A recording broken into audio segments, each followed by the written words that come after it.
안녕하세요. 행복한 기다림 미TV입니다. 제목은 영 궁금한 것들에 대한 것인데 사실 답변은 지극히 기본적인 것에 대한 것입니다. 하지만 늘 그래왔듯이 기본을 잘 지키는 것이 성공하는 데 있어 가장 중요한 점이라고 저는 생각합니다. 그래서 여기저기 제 유튜브에서 말씀드렸던 것들 중 난자 채취 개수를 올리는 데 도움이 될 수 있는 방법을 한번 정리해봤습니다.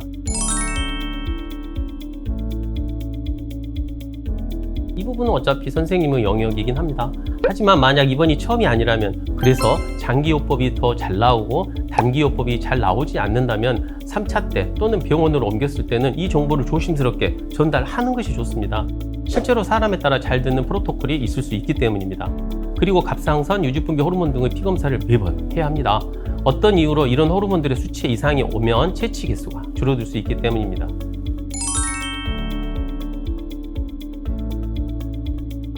자궁난관 조영술을 1에서 2년 전에 찍은 분들은 다시 찍자고 하면 되게 기겁을 합니다. 아팠던 기억 때문이죠. 그런데 우리가 흔히 보는 질초음파는 자궁 내의 자그마한 용종들을 잘 발견해내지 못합니다. 유착이 있는지는 더더욱 알기 어렵고요. 그래서 시험관하게 시술하기 전 주기에 생리식염수 주입 특수 초음파 검사라는 것을 한번 해보시길 권합니다. 말이 거창한데 사실은 자궁곽 내 생리식염수를 넣으면서 자궁 내강을 벌려서 뭐가 있는지 보는 것입니다. 지금 나오고 있는 초음파 사진을 보시면 좌측은 보통 질초음파 사진인데 뭐가 있는 것도 같고 하지만 저명하게 보이지는 않습니다. 하지만 생리식염수를 주입하고 본 우측 초음파에서는 3개의 폴립이 보이고 폐하가 착상할 위치를 점유하고 있어 수술적 제거를 해야 하는 그런 상황이라는 것을 알 수 있습니다. 근종 등이 있어 난소 혈관을 누르고 있다면 난소에 혈액 공급이 잘 안 돼서 난자 채취 개수가 줄어들 수 있습니다. 너무 근종이 크거나 위치가 좋지 않을 경우에는 도플러 초음파 검사를 해서 실제 혈류량 감소가 있는지 확인해보고 애매하거나 하면 부담스럽긴 하지만 전신 마취를 한 후 복강경 검사를 통해 난소 혈관이 실제 눌려 있는지 확인해보는 것도 도움이 됩니다.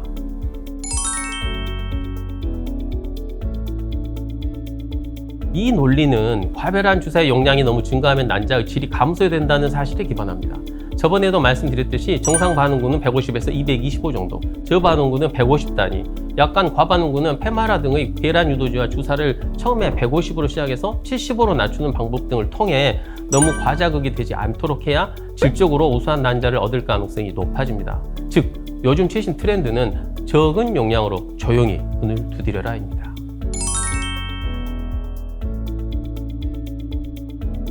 비타민 중에 난자질 개선 효과가 입증되었거나 그럴 가능성이 높다고 알려져 있는 것들이 있습니다. 제 영상에도 있으니까 이 비타민들을 꾸준히 복용하고 적절한 운동은 될 수 있으면 매일 하되 고강도 운동은 활성산소를 만들어 오히려 난자에 해가 되니까 절대 하시면 안 됩니다.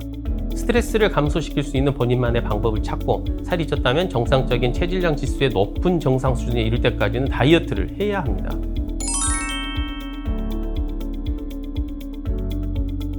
나중에 후회할 수 있습니다. 왜냐하면 결혼 생각이 없었다가도 인생은 어디로 흘러갈지 모르기 때문에 너무 늦은 나이에 결혼을 하게 되고 이로 인해 임신에 대한 압박을 받는 분들을 저는 자주 봅니다. 시험관하기 시술까지 해도 임신은 그렇게 쉬운 결과로 오지는 않게 되다 보니 힘든 눈물을 흘리곤 합니다.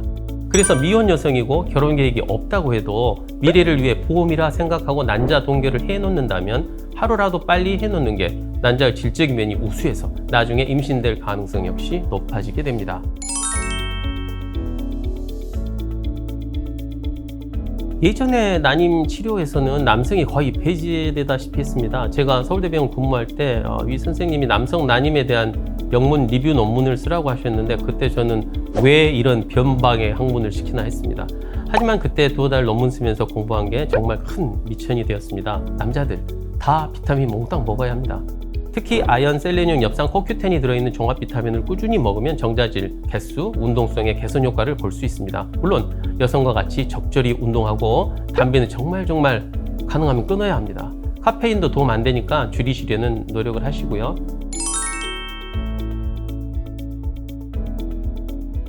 흔히 쓰는 방법은 아니지만 기량요법을 해서 난자 채취 전에 최종 성숙을 위한 주사를 데카펩틸 같은 약으로 했는데 몇 개 나오지 않고 아직도 여러 개의 작은 난포가 보인다면 이틀 정도 쉰 후 황체기에 다시 한번 과별한 주사를 줘서 한 주기에 2번 난자를 채취하는 소위 동일 주기 중복 난자 채취 및 동결 이식을 해보는 게 아주 좋습니다. 다른 말로 일단 채취되는 개수를 늘리는 것이 비록 2번의 채취로 비용도 더 들고 고생은 했어도 연구원이 골라낼 수 있는 양질의 배아가 더 많아질 가능성을 높이는 것이기 때문에 결국 임신율 향상에는 매우 도움이 될 수 있다는 말입니다. 즉 전략적으로 개인의 상황에 따라 유연하게 대처를 해야 한다는 말로 생각하시면 됩니다. 여러분들이 다 아시는 오비드릴이나 데카펩틸 등의 주사는 난자의 최종 성숙을 위해 난자 채취 36시간 전에 사용하도록 되어 있습니다. 하지만 이렇게 리지드하게 딱 정해놓고 무조건 주사를 맞을 게 아니라 일단 기량요법을 했다는 전제하에 너무 과반응군의 경우는 데카펩틸 같은 최종 성숙 주사를 채취 36시간 전에 0.1mg 정도 주사하고 냉동하면 그렇게 끝납니다. 이식하려면 이식하는 날 IVF-C 5천에서 만 IU를 다시 한번 더 줍니다. 과자극 증후군을 막으면서 적절한 개수의 난자를 나오도록 할 수 있습니다. 만약 정상 반응군이라면 36시간 전에 오비드릴과 데카펩틸을 동시에 주면 되고, 이전 주기에 미성숙 난자가 많이 나온 경우는 데카펩틸을 40시간 전에 주고 오비드릴은 36시간 전에 사용합니다. 저반응군의 경우는 이 두 가지 주사를 약간 시간을 당겨서 34시간째 맞도록 하면 되겠습니다.